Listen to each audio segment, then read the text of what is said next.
ना power tell gate, कोई जैसे कर लो छोड़ ही दो आप, और ना ही को ड्राइवर की एडजस्टेबल इलेक्ट्रॉनिक ड्राइवर सीट।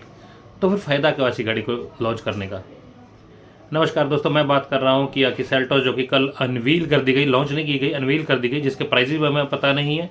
सिर्फ बुकिंग कर सकते हो आप 25,000 रुपये देके, वो ऑफिशियल उन्होंने बता भी दिया।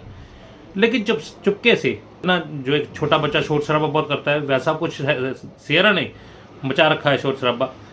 तो इसके अंदर, इसी सेगमेंट के अंदर, अपने सेगमेंट में सबसे ज़्यादा बिकने वाली दूसरी गाड़ी किया की सेल्टोस, ये अनवील कर दी गई, सारा कुछ दिखा दिया गया। उसके बारे में मैंने वीडियो भी बनाया था, वो आई बटन में क्लिक कीजिए, इसको डिटेल सारी आपको मिल जाएगी, उसमें क्या क्या उसके बारे में उस टाइम पता लगा था।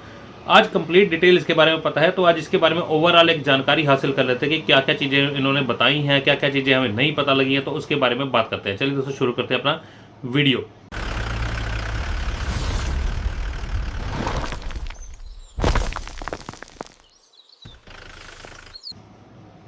सबसे पहले दोस्तों बात करते हैं वेरिएंट्स की।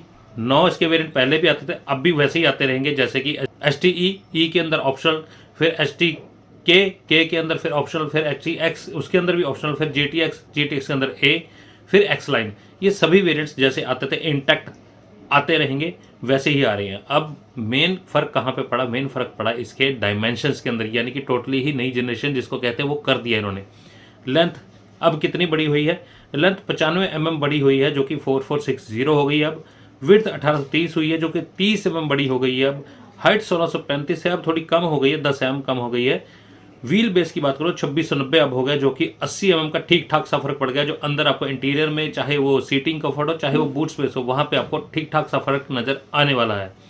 बूट स्पेस की बात करो तो 447 अब हो गया, जो कि 14 लीटर ज़्यादा है पिछली वाली सेल्टोस से। तो यहाँ पे बूट स्पेस का फर्क भी व्हील बेस के करके आपको मिल जाता है। टायर साइज सीडी नुमा तरीके से रखे गए हैं, यानी कि बेस वेरिएंट में 16 इंच के, उस मीडियम वेरिएंट में आते जाते 17 इंच के, टॉप ट्रिम तक जाते जाते 18 इंच के आपको व्हील्स मिल जाएंगे, जहाँ पे नॉर्मल स्टील व्हील और साथ में अलॉयज ऊपर तक जाते हैं, मशीन कट तक जाते जाते पहुँच जाते हैं ये। अब दोस्तों, इसके जो नोटेबल फीचर्स जो हैं उसकी मैं अगर बात करूँ तो फ्रंट की वेंटिलेटर सीट्स हैं, इसके अंदर 2 जोन का AC है, वायरलेस फ़ोन चार्जिंग की सुविधा के साथ ड्राइव और ट्रैक्शन मोड्स आपको मिल जाएंगे इस गाड़ी के अंदर। इंजन्स की अगर बात करूँ तो जैसे पहले आते थे वैसे ही आते रहेंगे। 1.5 लीटर के ही सभी इंजन जैसे कि सियरा में आ रहे हैं। 1.5 लीटर का पहले नेचुरली एस्पिरेटेड इंजन, जो कि स्मूथ, आराम से, प्यार से गाड़ी चलाने वाले लोगों के लिए बना है, जो कि 115 PS की पावर, 140 Nm की टॉर्क के साथ ये गाड़ी जनरेट करती है। 6 स्पीड के मैनुअल और CBT की सुविधा के साथ ऑटोमेटिक में। 1.5 लीटर का जो टर्बो इंजन है वो 160 PS की पावर, 263 Nm की टॉर्क के साथ जनरेट करता है। 6 स्पीड के मैनुअल और 7 स्पीड के DCT के साथ। यहाँ पे सियरा पीछे रह गई। सियरा के अंदर कोई भी मैनुअल ट्रांसमिशन आपको नहीं मिल पाती टर्बो में, यहाँ पे आपको मैनुअल और ऑटोमेटिक दोनों ही मिल रही हैं। डीजल की अगर बात की जाए तो 116 PS और 250 Nm की टॉर्क, तकरीबन सियरा जैसी ही। 6 स्पीड का मैनुअल ऑटोमेटिक दोनों ही इसके अंदर मिल जाएंगे 1.5 लीटर के। लुक्स की अगर बात करें गाड़ी कैसी दिख रही है, अब तो बहुत बड़े बड़े चेंजेस में किए गए हैं। जैसे आजकल ट्रेंड चल पड़ा है कि कनेक्टेड LED DRLs वाला, वैसा कुछ नहीं किया उन्होंने। साइडों में इनके LED स्ट्रिप्स लगा दी हैं, जो कि टर्न इंडिकेटर का भी काम करते हैं। तो ये बड़ी अच्छी, बहुत अलग, बड़ी नई सी यूरोपियन गाड़ियों की तरीके की गाड़ी ये लग रही है।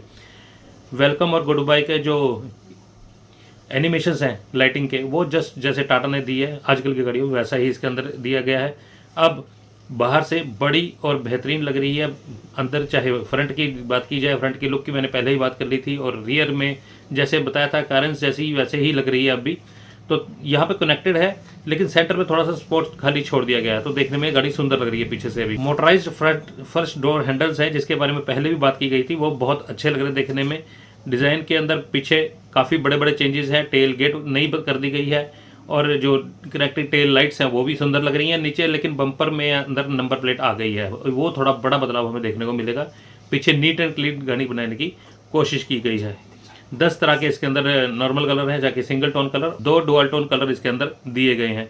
इंटीरियर के अंदर बात की जाए तो बहुत सारे चेंजेस किए गए हैं, जैसे कि सायरोस और EV6 से काफ़ी सारी चीज़ें उठाई गई हैं।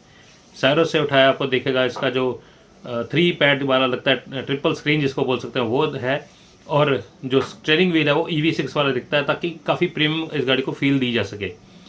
देखेंगे अगर ट्रिपल स्क्रीन तो देखने में तो 2 ही लग रही हैं, एक इंफोटेनमेंट की, एक MID की, बीच में छोटी सी एक आपको AC की कंट्रोल्स की एक स्क्रीन मिल जाएगी जो कि 5 इंच के करीब ही है। बाकी दोनों स्क्रीन 12.3 इंच की देखने को मिलेंगी हमें। बड़ी बात है दोस्तों इसके अंदर ये की गई है कि ना केवल इसके अंदर टच बटन्स दिए गए हैं बल्कि फिजिकल बड़े बड़े बटन्स भी दिए गए हैं जो कि सियरा के अंदर मिसिंग है, जो कि बहुत अच्छी चीज़ है। मैनुअली बटन होने के कारण आप बड़े आराम से उसको यूज टू हो सकते हो। अब 2-3 दिन में आपको पता लगता है कौन सा बटन किस फंक्शन के लिए कहाँ पर रखा गया है, तो ये काफ़ी अच्छी चीज़ है। स्टीयरिंग के अंदर ही आपको ड्राइव मोड्स बॉटम के अंदर दे दिए गए हैं, तो वो आप बड़ा आराम से उसको सिंगल हैंडेडली यूज़ कर पाएंगे। अब अगर रियर की बात करूँ तो काफ़ी स्पेसेज हो गया है क्योंकि इसका व्हील बेस बड़ा हो गया है। पीछे लेग रूम, हेड रूम, नी रूम काफ़ी अच्छा आपको मिल पाएगा।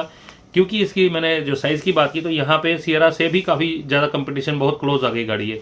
जो शोर शराबा था उसको चुपके से इसने दबाने की कोशिश की है। अब देखेंगे क्या आगे मिल पाता है इसके अंदर। पहले भी 8 स्पीकर बॉस के मिल जाते थे, अब भी वो मिल रहे हैं, कोई भी इसमें चेंज नहीं किया गया। ना उसको 11 किए गए हैं, ना उसको 7 किए गए हैं। 8 पहले मिलते थे, 8 अब भी मिल रहे हैं। 10 वे एडजस्टेबल पावर ड्राइवर सीट पहले भी थी, अब भी मिल रही है। डुअल पॉइंट की पैनोरामिक सनरूफ आपको मिल रही है। हेड अप डिस्प्ले साथ में मिल रहा है, तो ये चीज़ें पहले भी थी, अब भी आ रही हैं। सेफ्टी भी पहले जैसी है, कोई बड़ा बदलाव नहीं किया गया। 6 एयरबैग्स हैं, इलेक्ट्रॉनिक पार्किंग ब्रेक जो ऑटोमेटिक के लिए है, tyre pressure monitoring system, hill descent control, सभी डिस्क के अंदर ब्रेक, तो electronic stability control, hill start assist, 360 camera और लेवल 2 का ADAS, ये सब कुछ पहले भी था, अभी मिल रहा है। प्राइजेस दोस्तों अनाउंस किए जाएंगे इसकी 2 जनवरी को, और ये गाड़ी आप बुक कर सकते हैं 25,000 रुपये देकर। मेरे हिसाब से ये गाड़ी तकरीबन 11-11.25 लाख से शुरू होकर 24 लाख के करीब इसका टॉप ट्रिम जाना चाहिए, जैसे कि इसकी शक्ल, सूरत, बनावट और फीचर्स में बदलाव किया गया है, जो साइज़ में बदलाव किया गया है, जो कि सेगमेंट में काफ़ी अच्छी खासी गाड़ी बन गई है। अगला वेरिएंट बनाएंगे दोस्तों, अगला वीडियो बनाएंगे हम, क्योंकि डायमेंशंस और इंजन के बारे में सब पता लग गया, तो इसका सियरा के साथ मुकाबला करके देखेंगे। मोटे मोटे तौर पे तो हमने कर ही लिया कि क्या क्या इसके अंदर है, वो क्या क्या उसमें नहीं है। बताइए दोस्तों वीडियो कैसा लगा। वीडियो पसंद आया तो लाइक जरूर कर दीजिएगा। धन्यवाद दोस्तों।